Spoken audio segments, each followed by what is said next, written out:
Welcome, everybody, to the very first of hopefully many Sonic Saturdays. I'm Sonic Theory, and I'm joined by none other than SanicBoi. Hello, everybody. Welcome. How you doing, man? I'm doing good. It's great to be here. Can't wait to talk every single Saturday from here on out. It's going to be awesome, man. Yeah, so there's a lot to talk about today. A lot of news. Where do you want to begin? We can talk about comics. We can talk about the Chaotix Case Files. We can talk about the movie, Sonic Rumble. Anything you want to start with? Let's go with the comics. All right. So recently it's been announced that IDW is going to do multiple crossovers, one of which is with Godzilla, which I thought is actually pretty cool. I'm not like a big Godzilla person, but this crossover kind of came out of nowhere. They've been crossing over with Godzilla quite a lot. It's kind of weird. Like they have a Rumble collab. So I don't know. What are your thoughts on this?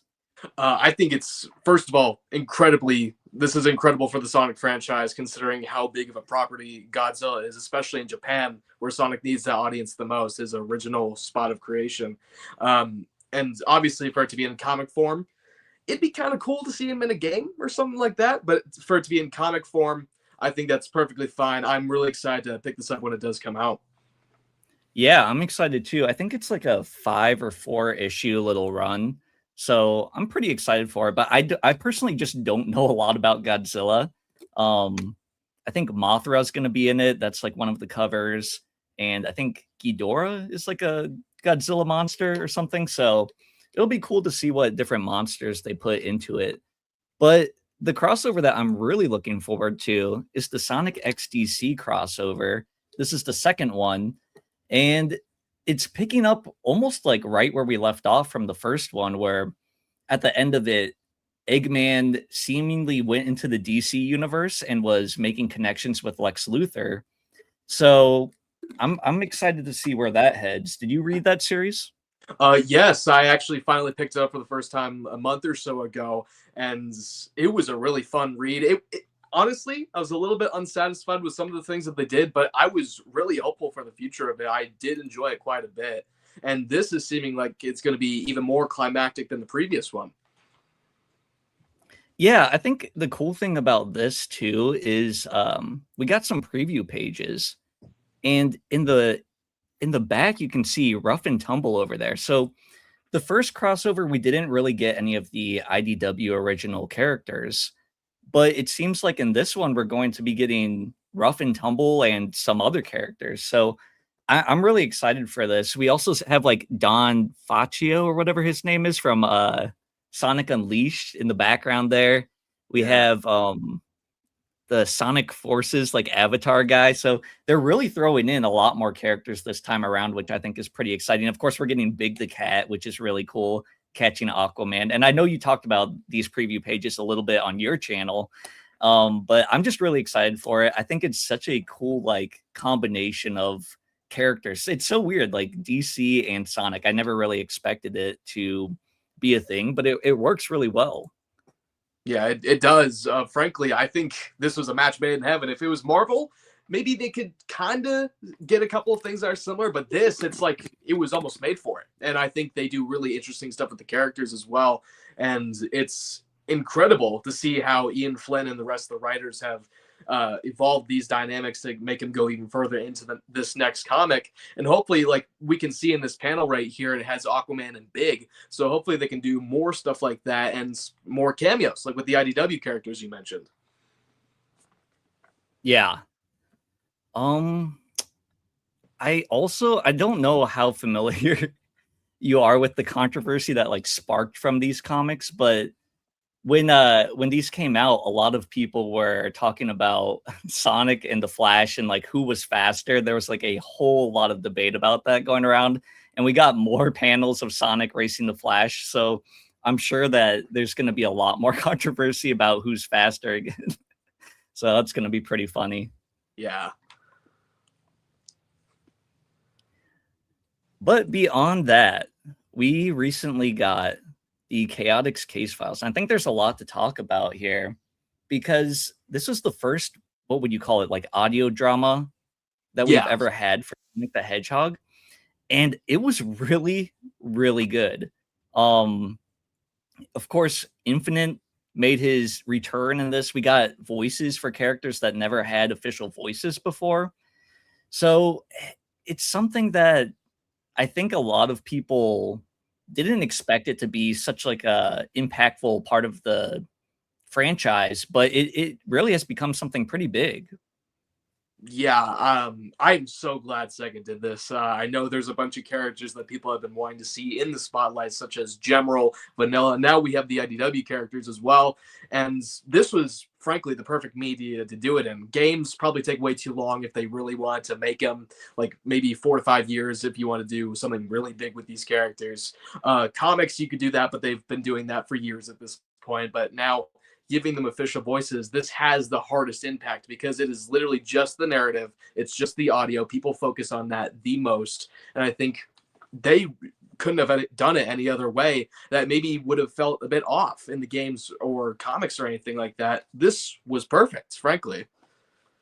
Yeah, yeah, I think it was. And you're right. Like, I don't know if it would have really hit the same if they did it in a different format. I mean, maybe an animated format, but I really like this approach, especially given that Vector was the one narrating most of it. It really had that like detective noir kind of punch to it. And I don't know, I'm excited. I put a theory out on my channel a while ago about Infinite's return and how it could possibly be playing into the comics. There's a kind of like mysterious figure in the IDW comics right now. So I think that they could be like linking multiple things like this audio drama to the comics to the games, but we'll just have to wait and find out. But it just feels like they're giving us so much I don't know, like little bits here and there that might be leading to something really big. And if they're playing their cards right, it could be like something huge for the games if they connect all of this. But we'll see what they do. Yeah, I do think that it is very much so leading towards something. I think with issue 84, it was them placing it after Frontiers was definitely intentional. They could have definitely kept the IDW comics running in between Forces and Frontiers for the foreseeable future. They could have done that for as long as they could, right? But I think we have this new antagonist. They are placing the comics now after Frontiers with Sage and all that stuff. The Chaos Emeralds are gone. We're introducing Infinite again, and we have generally no clue what the plot of the next game is going to be. I think they are definitely building towards something, even if it's something small. I do think this will have a large impact in some way, somehow in the coming years. Yeah, I mean, even just Infinite's return in general is kind of big because I never really thought he was dead, but there was kind of like this consensus among many Sonic fans that he was dead after Forces.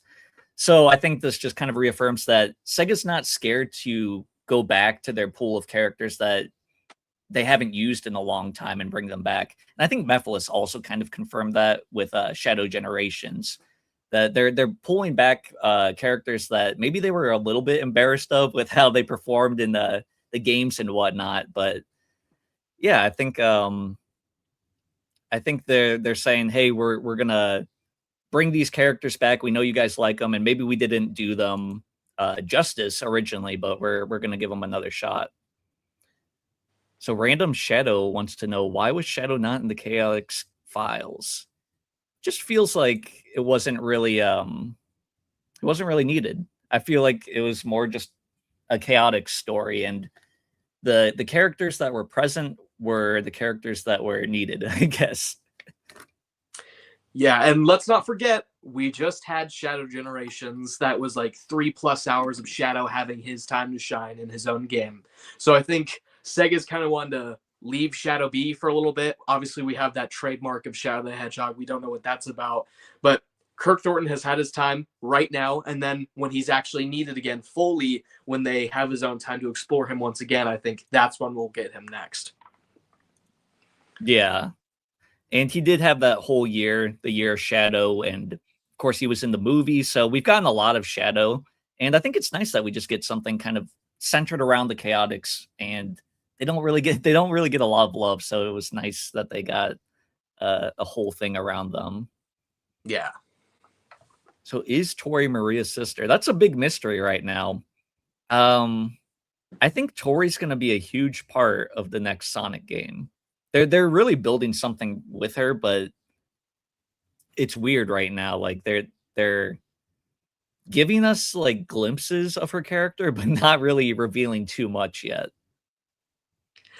Yeah, it's so weird because when was the first time we saw this character? Back in like the Tales tube of 2021, and we didn't see her again up until like maybe Sonic Movie 3, I believe it was, with that little advertisement. Then the Tales tube before that, like it's so weird what they've been doing with her character. Like a mention here, maybe a little side thing here that comes along with Shadow Generations, which was the booklet. Let's see, and then the Tales tubes is where she's been seen most, and now the Chaotix Case Files. It was so weird because I can guarantee you she probably was in Frontiers in some way, somehow, but then they kind of rewrote her out of the script because there's no way they had all of this lined up for her, and she hasn't had a single game appearance yet whatsoever. I just think it's weird, and they definitely are saving her for the next game. I would totally agree with you on that. But maybe she won't be as impactful fairly soon as we think she will be. The next game, 100%. Anything else, she's probably going to be left in the dark for a little bit. You know, that actually has me wondering, with you saying that, do you think it's possible that Tori gets added into this definitive edition, or do you think no story changes, this is just purely going to be like the DLC added into one package and everything like that? It would be interesting if they actually threw her in there as like side content, or I was thinking that they might even give us a definitive ending. I know a lot of people assume that the Final Horizon ending is like the canon ending now, which I think that does make a bit more sense, but I don't know. What are your thoughts about this? I hate talking about the definitive edition because so much we don't know, and definitive edition is so subjective that everyone has just kind of ran with it. I do think that's going to be base game, DLCs, all on one disc. If we are lucky, and I'm talking extremely lucky, we'll get anything in regards to a new story or a rewrite of some kind, giving us a definitive ending, or anything else like side content, new characters added, like maybe Shadow, Rouge. We could see them somehow. But we could definitely see Professor Tori in there as like a little side thing. I could see her like maybe having a cutscene or two, or like dialogue pieces of like little text boxes, like on Oranos or Kronos or wherever we see her at, just being a little researcher just off to the side. I could see that, just planting the seeds there for the audience to see her in the next game. But probably not realistically. I know Sega's past with remakes, remasters, and such. They don't really add much beyond like graphics and compile all the stuff together. But we will have to wait and see on that. Giving this is a new Sega, past Colors Ultimate, past remakes of past. I could totally see them doing something like that. Yeah, I think it would be cool, like you said, to kind of just like throw her in there and maybe not make anything too much of it. She could be like a Professor Pickles kind of character, where it's like in Sonic Unleashed, you went to Professor Pickles and you could, I think, like trade in stuff for like cutscenes, if I'm remembering correctly. Different things that he would give you that weren't like too important. But, you know, I wonder too if, like, I guess what's been running through my mind is, why Sonic Frontiers? Why are we getting a definitive edition of a game that's fairly new? I mean, 4 years is still quite a while, but you know, a game like Sonic Heroes, a game like Shadow the Hedgehog, a game like Sonic 06, there's other games that could have used like a definitive edition, or maybe even just a port to newer consoles so people could play them. So it really has me wondering, are we like making a leap that's like really connected to whatever this next game is, whether it be called Frontiers 2 or something else? Like, is this game going to be integral to the plot of the next game going forward? What do you think about that? Well, first of all, I would 100% think this is going to be Sega's like The Last of Us, where they keep like re-releasing it every so often. And oh no, please no. hopefully not, but I could definitely see them doing that. But Sonic Frontiers is the best-selling 3D Sonic game. This I mentioned this in my video. And I think, especially because this next game could be a follow-up to the next Sonic game. I do think Sega would like to reintroduce Frontiers to a wider audience, even if there's not a lot of people who buy this. I think it's more so one of those things that Sega just says, let's just have it there just in case, and then people can buy it, experience Frontiers, then immediately jump into the next game. I think that's what this really is going to be. But hopefully we get to see that treatment for other games such as Heroes Unleashed. Frankly, I think Sega has been just extremely terrified of doing another remake or remaster whatsoever beyond a port, because obviously we saw Shadow Generations and Sonic Generations together because of Sonic Colors Ultimate. They screwed that one up so hard. I think Sega has just course corrected into not doing remakes or remasters whatsoever until they can confirm that they can really get it down. And I think if we had kept the Sega from Colors Ultimate and they just did not learn their lesson, at this point, I can guarantee you we probably could have gotten Sonic Heroes or Sonic Unleashed. Heck, even the SA2 Sonic Adventure games as remastered versions, if they just didn't listen to the fans about Colors Ultimate. I could 100% see them doing that. Yeah, I definitely agree. It's a shame too that they messed up the Colors version so badly, because personally I didn't have any problems with it. I also didn't play the original Colors, so take that as it is. But I know a lot of people definitely had problems with it. So yeah. But for me, it was just nice being able to play it on my Xbox, because I never played it back on the Wii. So, but yeah. I just feel like Frontiers was a very strategic choice.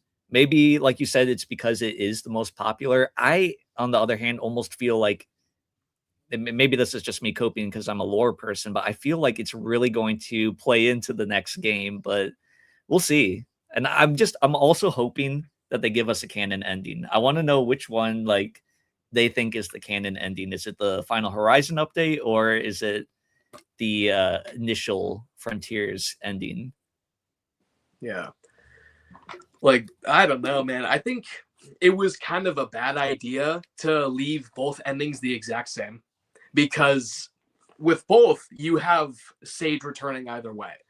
So I felt as though maybe they should have just, if I was Sega, I would have just cut out the original ending entirely. I would have just replaced it with the Final Horizon.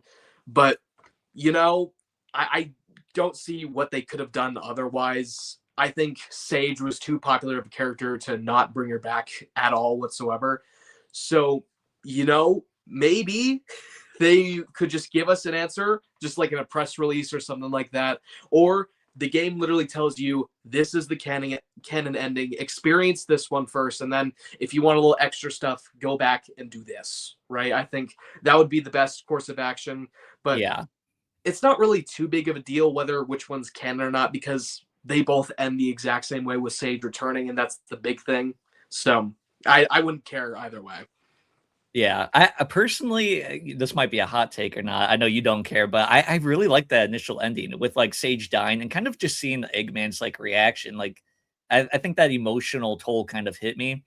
But I mean, like you said, either way, it doesn't matter because she's just brought back anyway. So whatever. But yeah, she's just too popular of a character, and I think they knew right away that they were cooking with that character because the initial ending had her coming back. Yeah. So I feel like we could talk a little bit about Sonic 4. I mean, we're less than a year away now, just under a year from the release. So we got our first little glimpse, if you want to call it that. We saw all the Chaos Emeralds. We confirmed that Jim Carrey's coming back, which is pretty exciting. And yeah, I don't know. What are your thoughts on the little title reveal that they did? That thing was so cool. I was in school when it dropped, so just opening up my phone and seeing, oh crap, there's Amy's hammer and all that stuff. It was so exciting. But interesting that they brought Jim Carrey back. I didn't think they were going to do that, or at least have him in such a tiny role that he wouldn't have even been part of the marketing whatsoever. But it's still pretty cool, I suppose, and interesting that they're actually playing this in front of Mario Galaxy screenings. I Yeah. did not think they would do that at all. So that's actually really funny. Yeah, me and my girlfriend went like opening night to Mario, and we saw this, and I was like, "Oh, I was not expecting this to be playing in front." I mean, especially because it's not really a trailer; it's like a title reveal, but they're drumming up excitement. So, I mean, it's also a great place to put it because there's a lot of intersectionality between Mario and Sonic fans. So, smart. Yeah. But what are your thoughts on Jim Carrey returning? Because for me, it's kind of like a mixed bag. I I personally think he's a great Robotnik. However, uh, this is an issue that I think just Sonic in general has, where it's like Robotnik is obviously the main face of like the villains. He's Sonic's greatest foe. He always will be. But do we need him 4 movies in a row? And how is the general like movie going audience going to feel about Jim Carrey being the main villain 4 times in a row if this is the case? Yeah, it's kind of in between for me too, because if they do it the exact right way that they should, it'll be fine. But Jim Carrey, there's no way he's come out of retirement what, like 3 times for these movies Yeah. now. So how, first of all, how much longer is he going to be able to put that up? And two, I trust these writers 100% to make a good film, but will they justify it well enough for him to be back? Like, that's my big thing. And hopefully they do something different with Jim Carrey this time. Maybe not just Eggman. If they really want to do it, they could go with Eggman Negative, which I'm saying, Yeah. you know why, you know why. Yeah. But hopefully they do something like that, or make him, like from the concept art that we saw from Sonic 3, make him Emperor Eggman, so he's not just the evil Yeah. scientist that they have to defeat. And with, I'll give them credit for this, with Sonic 3 they had Jim Carrey playing both Eggman and Gerald, which was actually, I wouldn't have done that personally, but it still ended up going really well. Mhm. But hopefully they just do something interesting. That's what I'm hoping for. It's not just Eggman back again. It'll be something, a new dynamic, hopefully. Yeah, it would be interesting if they almost made Eggman like a sympathetic character this time around. Something I really liked about the Mario movie was seeing Bowser for a little bit. He had like a nice side to him, and it made me think of Sonic 3, where like Eggman teamed up with Sonic. It was very brief, and it was very brief in the Mario movie, but it would be kind of cool to see Eggman almost like reformed, since he had kind of a change of heart at the end of 3. But I don't know if they'll go through with that or not, or I quite frankly have no clue what they're going to do with Eggman. My running theory right now is that he's going to create Metal Sonic, and Metal Sonic might be the true villain, which I'm kind of hoping for, but that's also going to be hard to pull off, like a fully CGI character as the main villain. Who knows? Yeah, it's like a toss-up for what they could do with Sonic 4's villain right now, because 1, you got Eggman, 2, you got Metal Sonic, and 3, no one's even talking about Agent Stone. I feel like he's a very significant factor that we have not covered yet, and it's very likely Stone, he's above average intelligence, because obviously Eggman chose him for a reason. I think he does know his way around machines. I would have to hope that he does, at least, because he was the one who found the manual of the Death Egg robot in Sonic 2. Even Eggman didn't know how to operate that thing with the limitless power he had. But he could very well have left him the plans to create Metal Sonic, and he just went and did it. Metal Sonic somehow maybe found a way to go to her future, or he was being saved for like however long in the future they do that with. Who knows, right? I just hope that they do it well. That's my only hope. And Metal Sonic being the main villain would be so cool. And like you were saying with the sympathetic side of Eggman too, it would be cool to see Eggman like not liking Metal Sonic for a change. Like, this is too far. Like, Yeah. I don't like that. Having to team up with Sonic for the entire movie instead of being like a twist villain in the middle of the movie or something like that.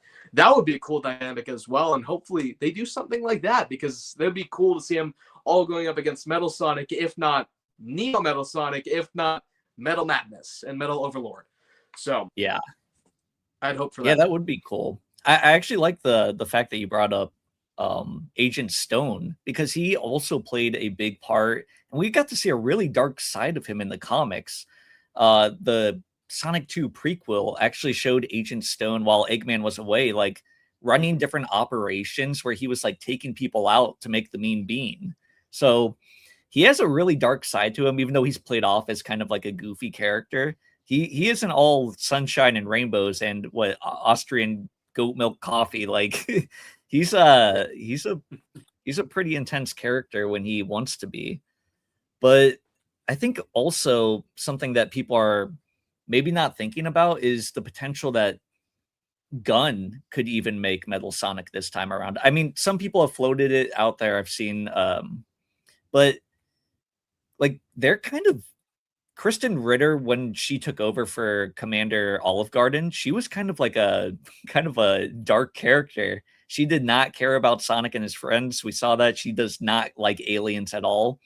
So I could see maybe them creating Metal Sonic as a way to, I don't know, combat the alien threat, and maybe things go wrong there too. So there's a lot of possibilities, but I'm just really curious what they're going to do with Eggman. And like you said, hopefully they pull it off right. I do have a lot of faith in these writers. Yeah. So, Sonic Rumble, you're going to have to lead the conversation on this because I am out of the loop with Sonic Rumble, but apparently there's been some possibly cool updates or maybe bad updates. Like, I don't know.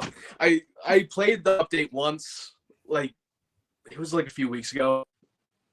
Not much changed. It's a better game now. Don't get me wrong. It's definitely a better game. It goes a lot quicker now, but I don't think it was like the significant update the developers even were making it out to be.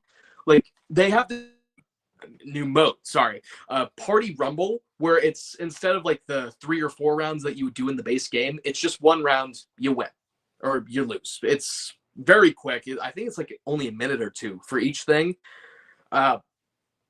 That's what I wanted from Sonic Rumble, just that quick match thing that you could do. I think the base stages take way too long, especially if you're like on the go, just like a 10-minute drive. Like you could do a couple of those as opposed to like maybe not even finishing a full round of Sonic Rumble.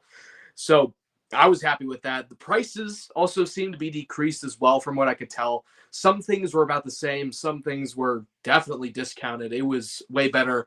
Still not trying to play like 12 hours to get the amount of rings for 1 skin though. So like that's just, it also just wasn't my thing.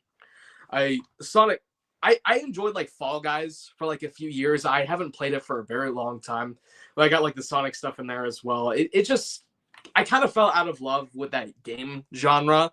I know there's a couple that pull it off well still, but just it's not my thing. Yeah, I've been seeing that there's like a lot of pricing issues with that game. It's like I know they cut back a little bit, but it still feels like it's rather pricey for the type of game it is. Some weird collabs that they're doing, Smurfs, and don't even get me started with that Smurfs collab. Oh my goodness, that it's so stupid. Like, yeah, that I was not expecting that. And the fact that they did a whole live stream for it was a bit baffling. You know, I saw the live stream and I was like, oh, this might be an exciting announcement. Like maybe it's coming to console finally, because that's my preference. Like I know a lot of people play on PC, but I like just the ease of access playing on my console. So I was hoping that that announcement live stream that they did was going to be like, oh, we're coming to console now. And I'm like, oh, that might be a really good move for them. Open up the market too. And then they're just like, oh, hey, Smurfs are here. And I was like, okay, nice.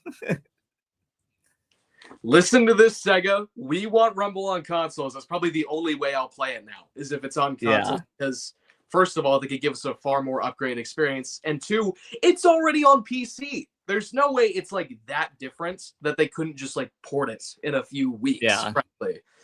So I don't know. I think that's just a bunch of Sega stuff back there that they just don't want to deal with. Maybe in an potential upcoming Sonic Central, we could see an announcement for that, because there's no way Sega doesn't want to put this game on consoles in some way, somehow.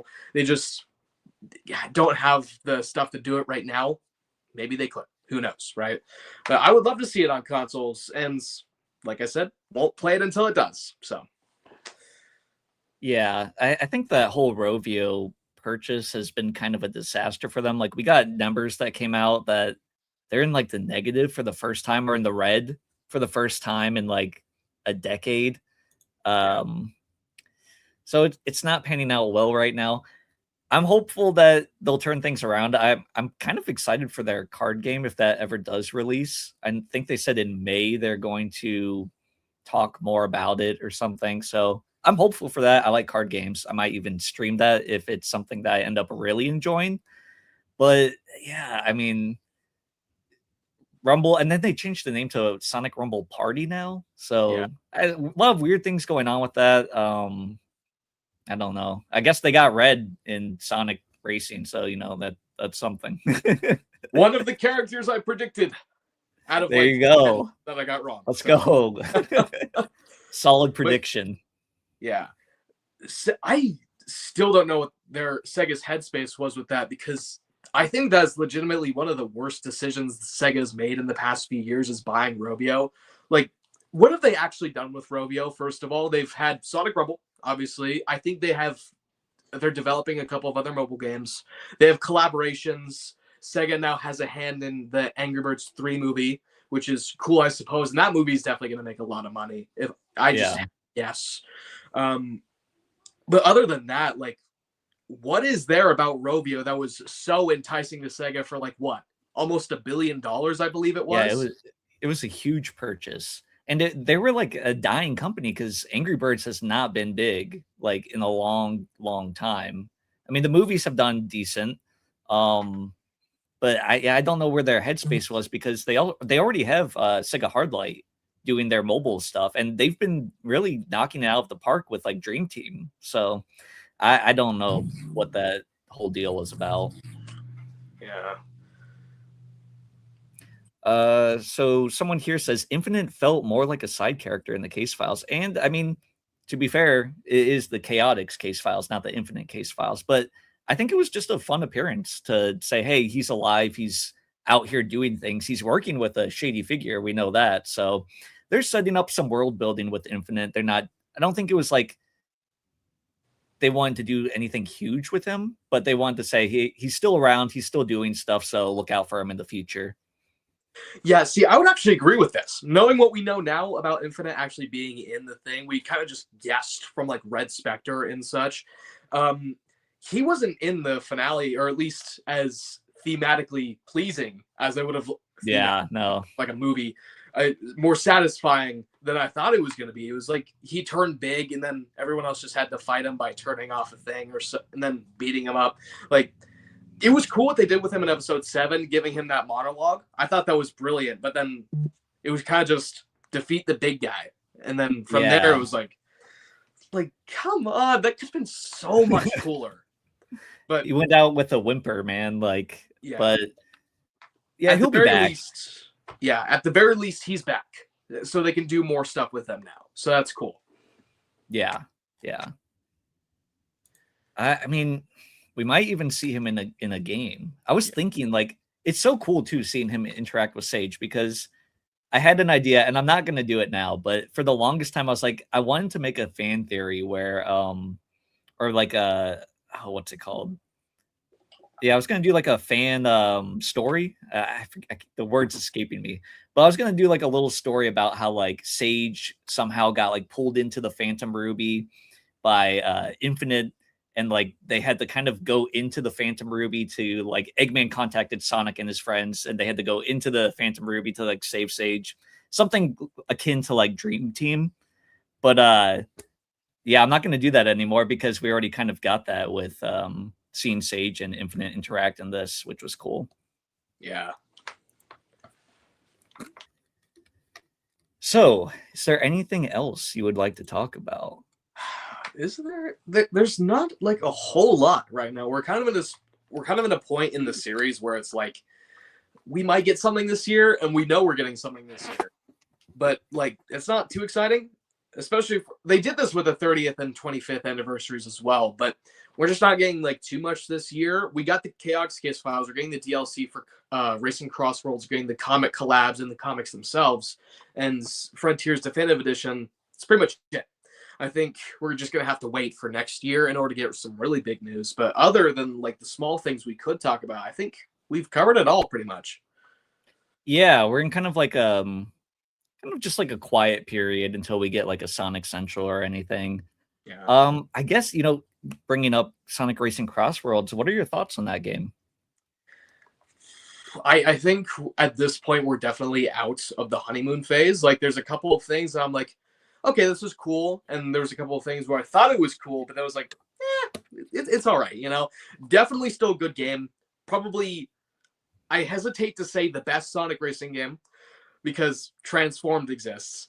But yeah, I think it is definitely a contender for the best. And it's not that we needed a racing game right now, but it's still really cool that we got a modern one that Sega can now wait a few more years to give us the next one, because it was way too long between Team Sonic Racing and Sonic Racing Crossworlds. Even though it was about the same wait between Transformed and Team Sonic Racing, I think it felt longer because we hadn't had a good Sonic Racing game since Transformed. So yeah, I think that they're doing something really cool too with like, keeping this game alive by adding constant content. Something that they really kind of dropped the ball on with, what was the last one? Team Sonic Racing. Yeah. So yeah, I think it's keeping people excited. Personally, I'm not a big fan of the game. I know it's kind of like maybe controversial to say because people loved it out the gate, and I was like, I'm not too big on it. But I'm glad that people are liking it. Not everything is going to be for everybody, and that's okay. But yeah, I don't know, something about that game just never felt right to me. But like I said, a lot of people are liking it, and there's like a lot to dig into with that game. Like there's a lot of like different mechanics that you can really dive into if you're into that game. But yeah, not my cup of tea. Yeah, I could totally see that too. Like I think they did get very experimental with the Crossroads mechanic though, because there's never been another racing game like that where it just switches tracks mid-course. I think Mario Kart's open world is cool, and I haven't played the game. Yeah, I've just seen like gameplay, and it looks pretty fun to just drive around. Maybe a bit boring after a little bit, who knows? But I think Crossworlds was a lot more intriguing and definitely more technically impressive, because switching, like, you have a full environment that you have to switch into immediately the next second. And I think maybe while it's not the most graphically intense or pleasing game for that matter, I think it was still really impressive what they were able to do. And even if it's not like the most interesting to a lot of people, you got to commend that was really unique and really technically impressive for them to do. I guess not unlike PS5, but like the fact that they were able to get that game on Switch running so well that it did, I think that's really cool.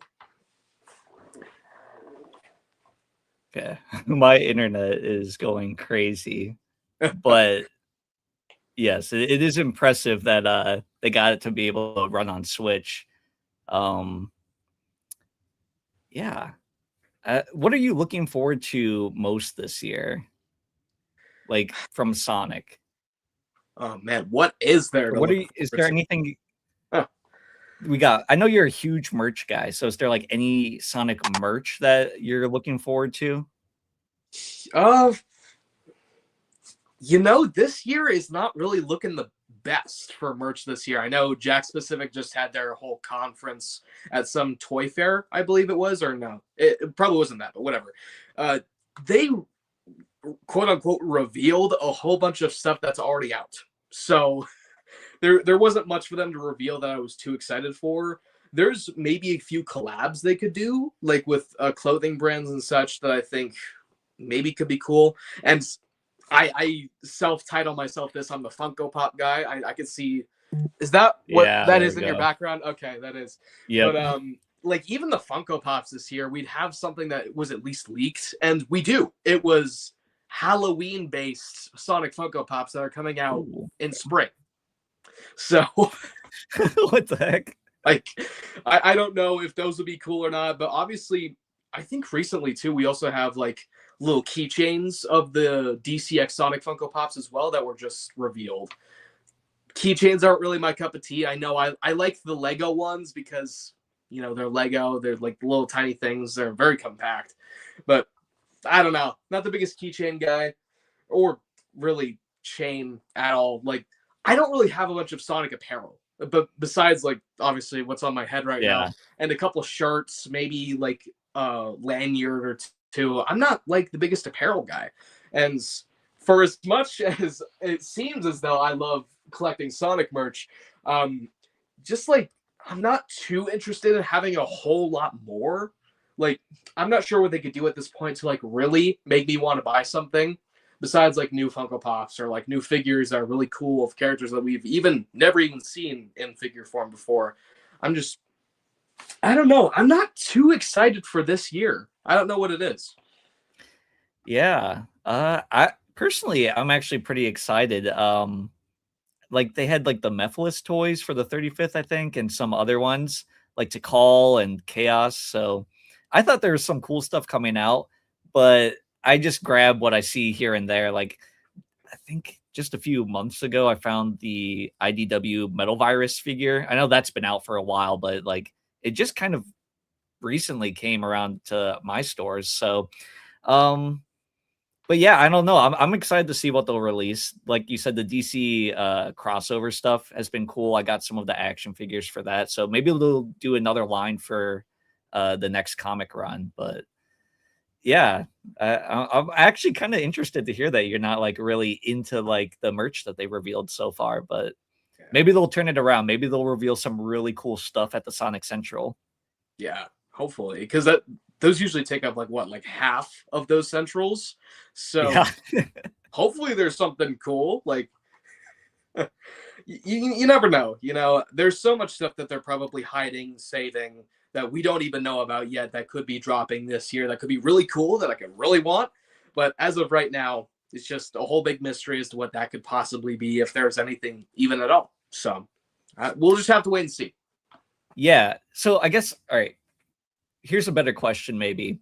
What would be your like dream reveal? Like what would be the one piece of merch that you would really want them to be like, hey, we're making this. This is going to be a thing. Would it be like a figure of a certain character? Would it be a certain Funko Pop maybe that we haven't gotten yet? Maybe like a board game. I see you have like the Sonic Monopoly, like maybe something like that.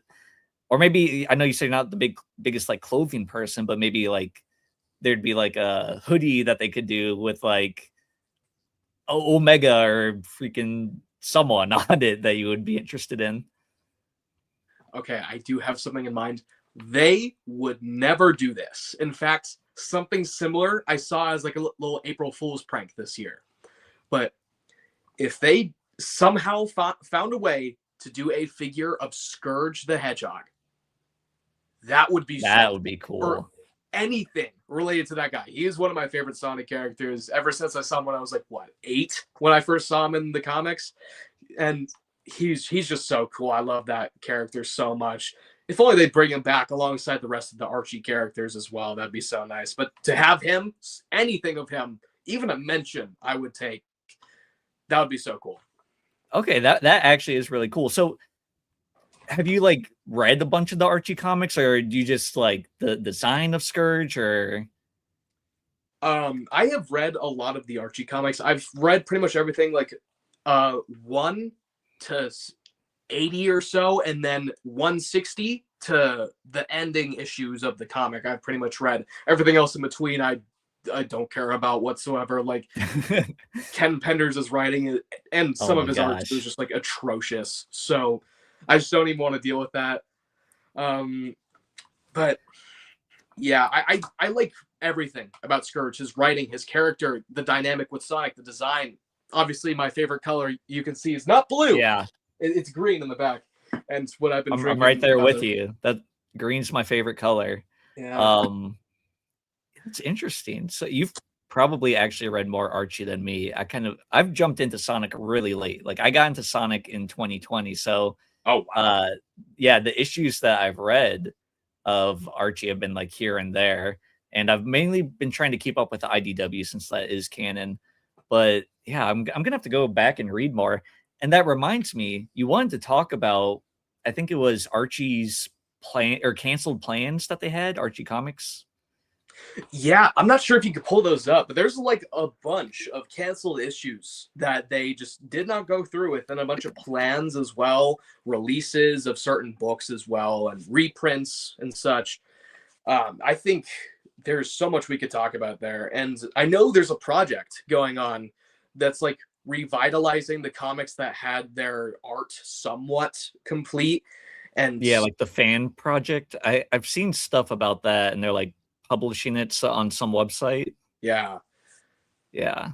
like that would be really cool to get into. I don't know like a ton of stuff, but there was just one day where I was like searching on eBay what Archie books I could pick up, see if there's anything for cheap that's good quality. Then I stumbled upon like this Sonic the Hedgehog The Lost Years Compendum, which I was like, I think that's how you say that, compendum. I was like, what? I've never heard of this whatsoever. Researching it further, it's a fan project. They took everything so there was the Sonic the Hedgehog archives that took like issues 1 through like 100 or so. There's like 24 volumes that were actually published, and then you obviously have the Sonic Saga series to the new stuff with the Archie comics, Sonic Genesis, stuff like that. But there's a whole section in between, which is the stuff I haven't read, obviously, of Ken Pender's work. And these compendums, there's 3 of them that you can buy, are all fan works. They've remastered the art, they've completed them, and these books that are like maybe this thick, that's about an inch or two. And it's just really interesting to see that fans were able to do that. I didn't even know those came out. It was like 2023 or so that they did that. And the reason I could tell that they were bootlegged, or not bootlegged technically, but fan made, was the fact that within the first page, there was like a table of contents. On the other page, there's an IDW drawing that I recognized immediately. It was the first cover done by Tyson Hess, him in that pose.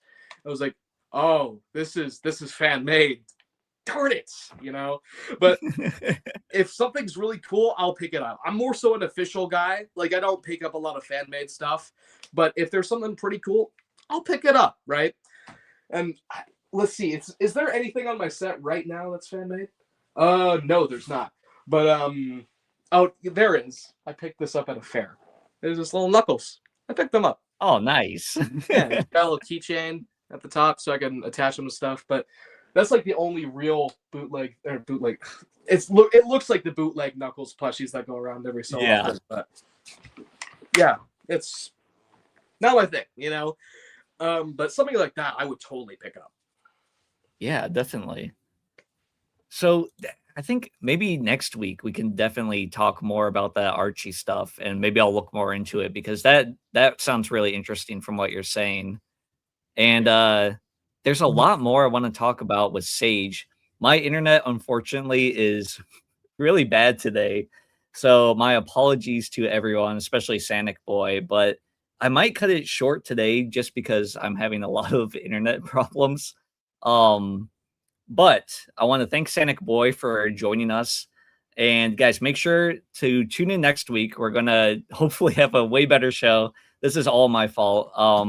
If you're not subscribed, please head over to SanicBoi's channel. You can see it here. He does great stuff, great content, covers a lot of merch and other news-related topics when it comes to Sonic. He gets it out really fast, too. So make sure, if you're not subscribed already, to head on over there. I cannot tell you enough how great his content is. If you're also interested, I have a second channel where I post stuff that's not really related to Sonic. So maybe if that intrigues you guys, you can check it out there.